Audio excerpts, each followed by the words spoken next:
कुछ तो सुनो, नहीं सुनने को तैयार ही नहीं हो। पता नहीं इन लोगों का दिमाग कैसा है यहाँ। उल्टे आप रशिया में देखिए कि वहाँ की सेंट पीटर्सबर्ग की जो बड़ी पुरानी, सबसे पुरानी कहते हैं वो एकेडमी है, साइंस एंड आर्ट्स। उन्होंने हमें इतना बड़ा खिताब दिया कि मैं तो हैरान हो गई। मैंने कहा साहब मैं तो कोई ग्रेजुएशन भी नहीं किया, मैंने साइंस ने आर्ट्स कुछ नहीं किया। तो उन्होंने ये कहा कि जितने डिस्कवरर होते हैं, जो खोज लगाते हैं, वो कभी यूनिवर्सिटी भी नहीं जाते, और हमारे यहाँ सिर्फ 10 को दिया है, उसमें से आप एक है, एक आइंस्टीन है। तो मैंने कहा आइंस्टीन को दिया, मुझे भी दिया? हाँ, आप तो आइंस्टीन से भी आपने बड़ी बारी खोज कर दी। और मैं इतनी शर्म के मारे मैं समझ नहीं आया कि ऐसा कुछ मैंने काम तो नहीं किया। ये तो हमारी पुरानी चीज़ है, हमारे देश की यही धरोहर है, यही हमारा हेरिटेज है। कहाँ से कहाँ, कितने साल, 13,000 वर्ष पहले मार्कंडेय ने लिखा संस्कृत में। एक बात ज़रूर है कि पहले एक गुरु एक ही शिष्य को देता, जैसे राजा जनक ने एक नचिकेता को दिया, और यही परंपरा थी। पर 12वीं शताब्दी में ज्ञानेश्वर जी ने अपने गुरु, उनके भाई साहब, उनसे कहा कि नहीं, मुझे आप इतनी इजाज़त दे दीजिए कि मैं इसके बारे में लिखूं, इतनी मुझे इजाज़त आप दीजिए। और जब उन्होंने लिखा, उनका जो ज्ञानेश्वरी में 6वां अध्याय है, उसमें कुंडलिनी बड़ा सुंदर वर्णन किया है, और इस कुंडलिनी के कारण ही आत्म प्रकाश को प्राप्त करते हैं, ये भी स्पष्ट रूप से लिख दिया।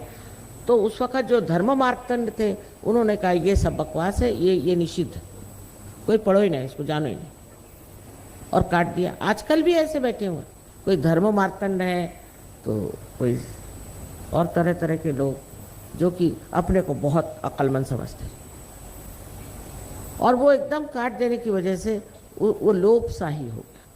पर तो भी एक गुरु के एक शिष्य होते। नाथपंथियों ने ये कार्य किया।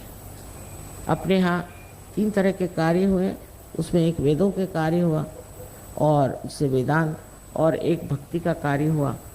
लेकिन जो असल कार्य था वो हुआ है नाथपंथियों ने, जिन्होंने कुंडलिनी का जागरण आदि उस पर बहुत कुछ काम किया। नानक साहब भी जानते थे, बहुत अच्छे से जानते थे। नामदेव एक दर्जी था, हिंदुस्तान का, हिंदुस्तान में दर्जी की क्या ऐसी कोई बड़ी बारी तो विद्वत्ता नहीं मानी जाती। एक साधारण दर्जी, और उसकी नौकरानी भी बड़ी भारी पहुंची हुई, जनाबाई। ये गए मिलने एक कुम्हार से, उसका नाम था गोरा कुम्हार। वो कुम्हार वो अपने पांव से मिट्टी तोड़ रहा था।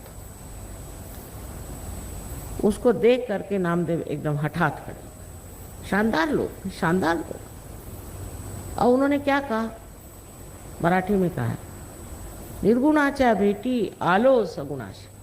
मैं तो निर्गुण को, निराकार को मिलने आया था, तो तू तो सगुण में खड़ा है।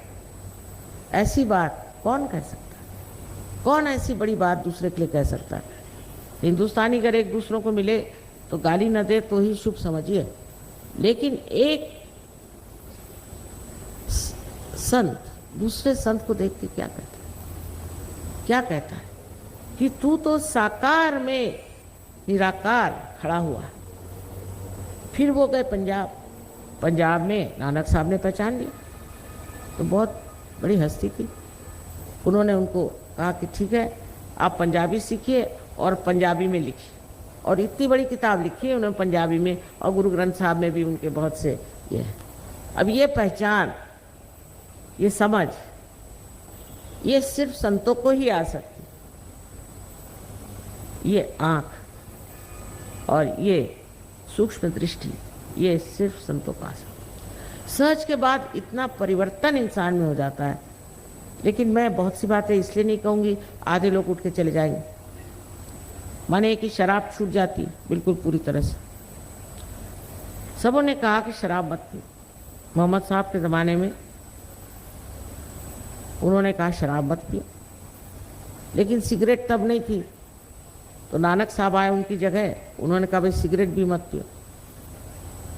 लेकिन ये सब कहना मात्र कहना है, नहीं तो आप जाइए लंदन में तो दिखाएंगे आपको कि उनका कितना बड़ा पब है, घर के अंदर पब खोले हो।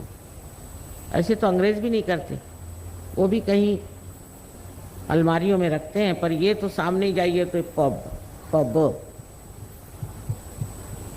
ये जो चीज़ आ गई है कि जो उन्होंने कहा, जो उन्होंने बताया, उसका परिपालन करना बहुत मुश्किल हो गया लोगों को। कोई करते हैं, कोई छिपके करते हैं, कोई आधा करते हैं, कोई ज़्यादा करते हैं, क्योंकि उनके अंदर वो शक्ति नहीं, समर्थ नहीं। पर सहयोग में आप समर्थ हो जाते।